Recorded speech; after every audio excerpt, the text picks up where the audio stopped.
Seguimos con el estudio de la función racional. Vamos a hacer siempre un ápice sobre lo que van a ser expresiones algebraicas, racionales, claro.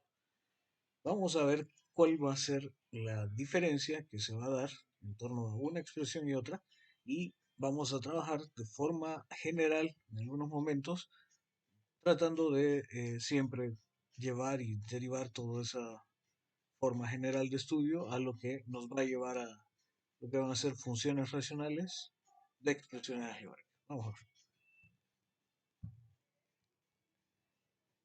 Vamos a decir primero que una función racional, en forma general, en términos generales, va a ser una función f de x, ¿ok? De esta forma.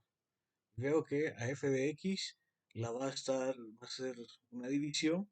¿Ok? Aquí lo que hay que notar que la operación eje de todo esto, la operación central es siempre esta división. Yo voy a tener entonces dos funciones que voy a tener aquí p de nombre p de x y q de x. ¿Ok? Vamos a considerar únicamente de que ese q de x tiene que ser distinto de cero, de la función nula, puesto que la división por cero pues no está definida. Y como ya vimos, en el caso de que q de x y p de x pues sean polinomios, aquí estamos desde un punto de vista general, pero un apartado, algo particular sería que ambos sean polinomios, ¿ok? Y siendo así, pues simple y sencillamente tengo una función racional algebraica. ¿Ok? Esa va a ser la gran diferencia que tendríamos. Ahora, veamos qué más nos trae esto. Si lo abordamos desde el punto de vista de una función, y recordamos entonces que una función es un elemento de transformación y va a convertir elementos de un conjunto en elementos de otro conjunto. El conjunto de partida era hacia el conjunto de llegada, se acuerda de esa relación. Ahora, surge por ahí algo muy importante que es el dominio de una función. Entonces, ¿cuál va a ser el dominio de una función racional? Para esto, pues, acudimos a lo que es la parte de teoría de conjuntos que se formalizó previamente. Debe estar un poquito clara lo que son las operaciones de conjunto en ellas. Y por ahí vamos a encontrar precisamente que la, el conjunto va a definir precisamente el dominio de esa función de f, dado que f está dicho de esta forma, dicho ser de esa forma. Entonces diríamos que es el conjunto de los números reales, excepto los valores prohibidos. Y este signo menos va a representar la diferencia de conjuntos, ¿no? Aquí le podemos llamar simplemente los reales, excepto los valores prohibidos, o como lo hicimos tradicionalmente con la operación resta de conjuntos, ¿no? Los reales menos o su diferencia con valores prohibidos. ¿Ok? A eso es a lo que se refiere. Entonces aquí hay que recordar precisamente qué era lo que conllevaba esto. Decíamos a eso. Eh, Voy a hacerlo por acá. Digamos, tengo A menos B. ¿Ok? Entonces a un conjunto A le voy a sacar la diferencia con B. Esto es de que si en un diagrama de Venn resulta que tuviésemos A aquí, B aquí, entonces esa diferencia de A con B, acuérdense, este es A y este es B, esa diferencia de A con B es todo lo que está en A, pero que no está en B. Es decir, toda esta región, excluyendo obviamente a lo que, ahí me la sombreo, a la parte que es en común.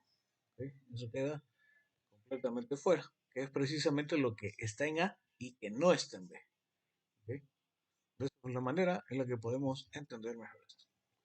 Bien, o sea, ahí ya tenemos entonces cómo encontrar el dominio de una función racional. Recuerden que antes habíamos visto esto solamente como una expresión racional, no así como una función. El hecho de verlo como una función ya nos hace hablar de estas relaciones entre conjuntos. ¿Ok? Bien, pero vamos a definir de manera más propia lo que van a ser esos valores prohibidos de esa función f. Entonces, retomando, vamos a tener que la función f de x es esto, ¿no? Esta división entre las expresiones p de x, q de x. Y otra vez aquí de forma general, ¿no? Vamos a tener de que los valores prohibidos van a estar conformados por todos los ceros de la función q de x. Ojo con esto. ¿Ok? Entonces aquí lo estoy llamando como ceros es porque esto es una función cualquiera.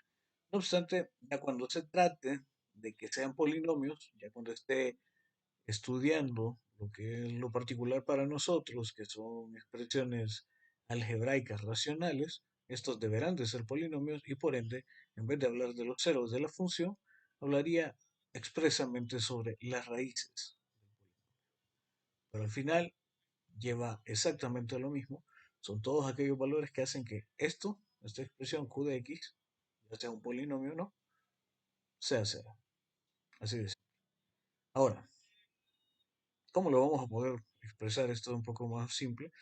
Vamos a utilizar simplemente los valores prohibidos de f de x en esta forma para simplificar. Voy a decir que los valores prohibidos para f de x van a ser el conjunto de los r, obviamente racionales, tal que q de r sea igual a cero. Valores que lo van a hacer. Y de forma general está expreso aquí, ya sea polinomio q o ya sea una función cualquiera.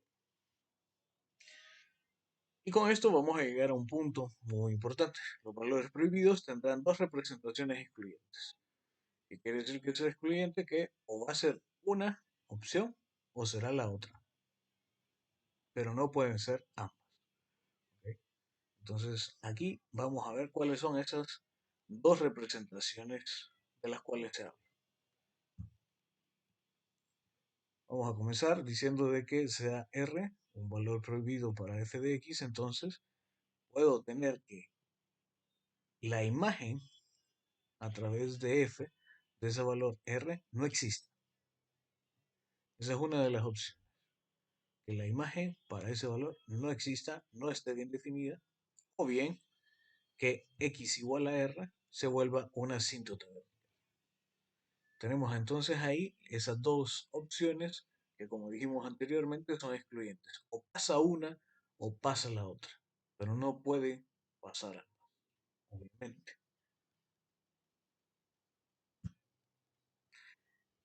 Vamos a ver todo esto con un ejemplo. ¿Ok? Lo vamos a ir trabajando un poco a detalle. El ejemplo nos expresa aquí una función f de x, la cual salta a la luz que es reducible. No obstante, vamos a ir por partes. Primero vamos a obtener el dominio de esta función. Ya habíamos visto que al momento de simplificar esta expresión, se nos enseña en el álgebra que esta expresión que está aquí y la simplificada, ¿okay?, serían iguales, pero hay una pequeña gran diferencia. Y eso ya lo habíamos discutido en el video anterior, que está con este mismo nombre, pero como parte 1, y ahí lo pueden visitar las veces que quieran. Y observaríamos entonces de que si yo busco los valores prohibidos de esta forma, así como está, sería concentrarnos en la parte del denominador e igualar toda esta expresión a cero. Así que haciendo eso, encuentro, por la propiedad de dominio de integridad, de que esos valores prohibidos son x igual a 5 o x igual a 2. Así que el dominio de la función f de una se puede decir que van a ser los reales excepto esos valores 2 y 5. Luego, recuerden, la expresión es reducible. ¿Y cómo es reducible? Bueno, lo vamos a tener que hacer. Veamos cómo nos quedaría. Esta expresión sucede que el factor x menos 5 está en el numerador y también está en el denominador. En ambos casos, multiplicando. Entonces resulta de que al momento de que se haga la división, bueno, podría dividirlos, cancelarlos, eliminarlos como ustedes gusten, y simplemente me quedaría x más 2 entre x menos 2. Ha desaparecido este factor x menos 5. Así que una vez que se ha reducido, acuérdense que siempre que sea irreducible, se va a mover, ¿okay?, se va a reducir hasta que la expresión sea irreducible. Esta de aquí lo es, ya analizábamos qué pasaría con las raíces. La raíz de este sería simplemente menos 2. La raíz de este otro factor, el de abajo, sería simplemente 2. Y en consecuencia, vemos que no son valores comunes, por tanto, esta expresión es irreducible. Y con esta es la que se va a trabajar. No obstante, no puedo decir que sea igual a la función original. Habíamos separado esto y habíamos dicho que era igual casi en todo. ¿Ok? Por eso dejo una ceñita sobre el igual. Ahora, voy a tener entonces que las dos opciones que tiene un valor prohibido de ser son volverse una asíntota o, como lo vimos antes, ser un valor prohibido. ¿Qué va a pasar aquí? Resulta de que al momento de que eliminamos esto, este factor, el cero de este factor, que sería 5, lo habíamos visto antes, cómo se generaba, bueno, resulta que este cero de aquí se cancela, ¿no? Se cancela ese factor. Entonces pasaría esto a ser un valor con imagen no definida, ¿ok? Quedando así que el otro factor, acuérdense que era 5 por este lado, pero también 5 acá abajo, ¿ok? La otra raíz, esta, 2, esa sí queda viviendo y esa se va a convertir entonces en una asíntota vertical. Entonces, de manera más simple, vamos a decir de que los valores prohibidos, los que no se logren eliminar, van a pasar a ser asíntotas verticales. Así de simple. Vamos a más todavía. Vamos a ver que hay una herramienta muy importante para este tipo de análisis, que es la tabla de variación de signos. ¿Qué pasa con esta tabla de variación de signos? Pues nos hace ver cómo es el comportamiento de la función por tramos. Y esos tramos están dados bajo qué condiciones. Bueno, resulta que en esta parte de aquí, en la parte superior, yo voy a suponer que lo que yo tengo es una recta real y por aquí voy a tener entonces a menos infinito, por aquí voy a tener a más infinito. ¿Ok? Aquí tengo yo mi recta y voy a colocar entonces de la función que vamos a analizar. En caso de simplemente la expresión ya reducida, ya la parte irreducible, voy a tomar entonces todos los ceros, raíces, ya sean del numerador o del denominador, no importa. Entonces la expresión era esta, teníamos que los ceros, el cero para este es menos 2, el cero para esta expresión de aquí abajo es 2. ¿Ok? Los coloco de forma ordenada, tal y como lo haría sobre una recta real. Después de hacerlo, simple y sencillamente voy a colocar de este lado todos los factores que componen a esa función f de x. Si aquí hubieran 3 factores más, 4, los que sean, también irían aquí. ¿Ok? Al final, el producto o la división entre estos me da como resultado a f de x. En este caso es la división meramente entre estos dos. Ok, pero ahora vamos a ver qué pasa en estos intervalos. Entonces, aquí tienen la opción ustedes de venir y decir, bueno, entre el intervalo de menos infinito a menos 2, ¿qué valor estaría? Y puedo poner cualquier valor y ese digamos que sea menos 4. Entonces, ¿qué pasaría si yo sustituyo a menos 4 en lugar de x aquí? Me quedaría menos 4 más 2. Eso sería menos 2. Así que el resultado es un signo negativo. No voy a poner todo el resultado, solo el signo, solamente la asignatura de ese número y listo. Ahí me quedaría. ¿Ok? De aquí puedo hacer exactamente lo mismo. En el intervalo entre menos 2 y 2, escojo un valor, voy a tomar a 0. ¿Qué pasa si sustituyo a 0 aquí en el primero de estos términos? En lugar de x me quedaría 0 más 2, que es positivo 2, ¿no? Así que solamente coloco el signo, listo. Y posteriormente 2 a más infinito, un valor cualquiera. Ustedes pueden tomar, qué sé yo, el que gusten. Yo voy a suponer que 7. Entonces sustituiría a x por 7. Diría, bueno, 7 más 2 sería 9. Positivo, ¿no? que copio el signo, que es lo que me interesa.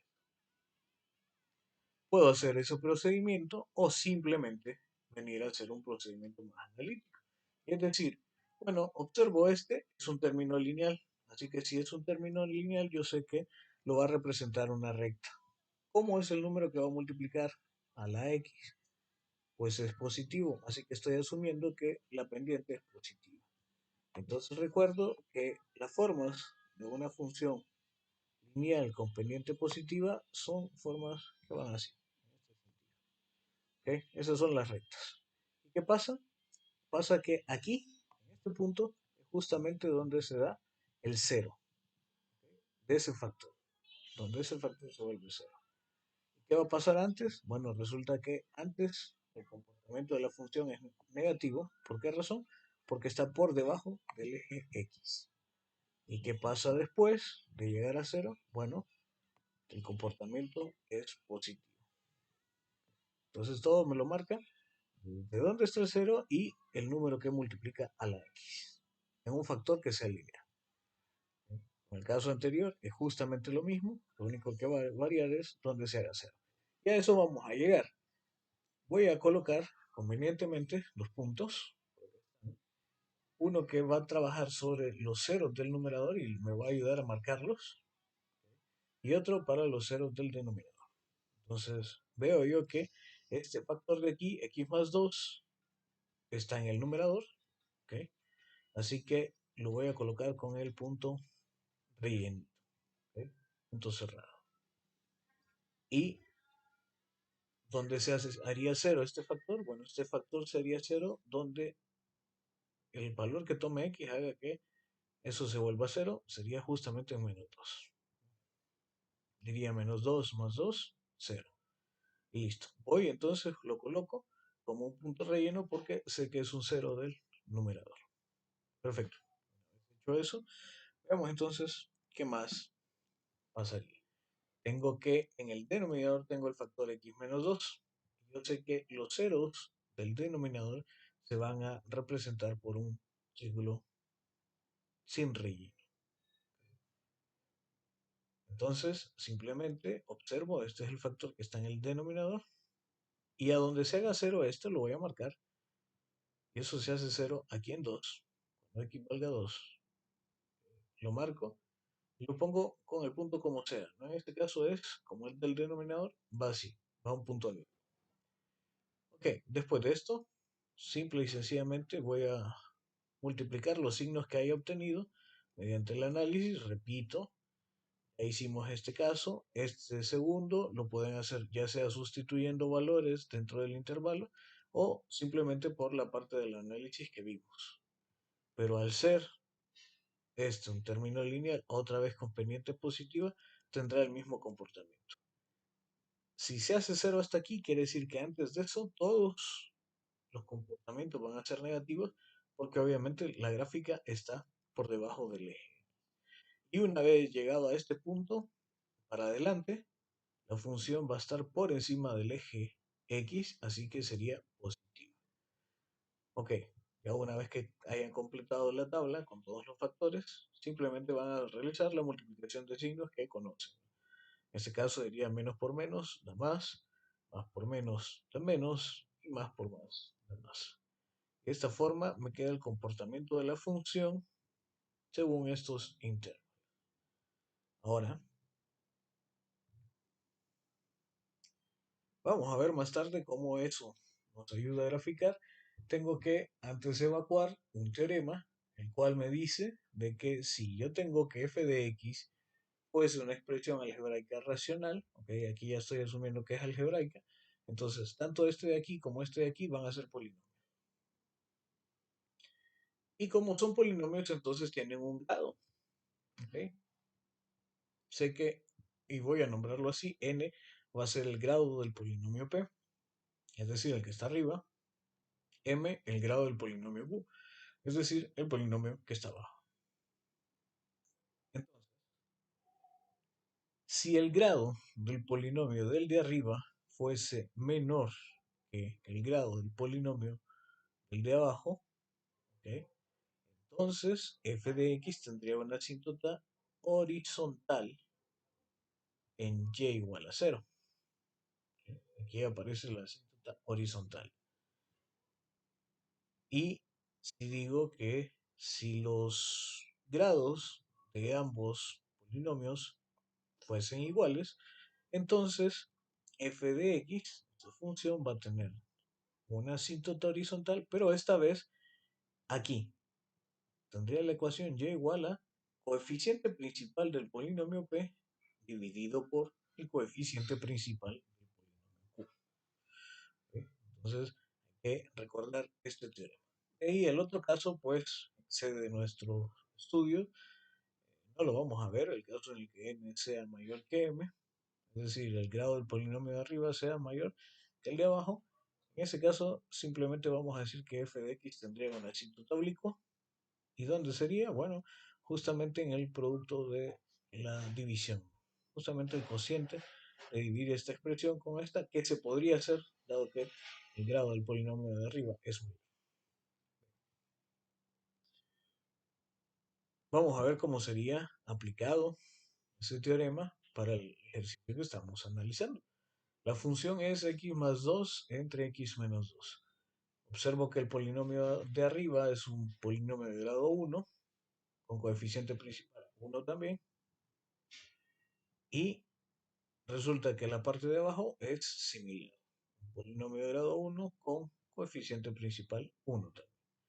Entonces me quedaría que la asíntota horizontal es en la razón entre el coeficiente principal del polinomio de arriba y el coeficiente principal del polinomio de abajo. Eso me quedaría simplemente 1 entre 1, que es 1.